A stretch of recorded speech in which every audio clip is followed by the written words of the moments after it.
ইরানের বিরুদ্ধে চলমান যুদ্ধকে অনন্তকালের কোনো সংঘাত নয়, বরং একে শান্তির পথে যাত্রা শুরু বলছেন ইসরায়েলের প্রধানমন্ত্রী বেনিয়ামিন নেতানিয়াহু। তার দাবি, এই অভিযান হবে খুবই সংক্ষিপ্ত আর এর অ্যাকশন হবে চূড়ান্ত।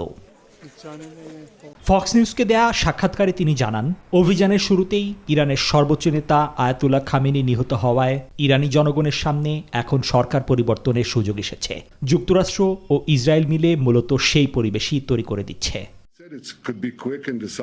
আমি আগেই বলেছি, এই যুদ্ধ হবে দ্রুত ও চূড়ান্ত। এটি বছরের পর বছর চলবে না। আসলে আমরা এখন সেই কাঙ্ক্ষিত শান্তির লক্ষ্যেই কাজ করছি, যা শিগগিরই অর্জিত হবে।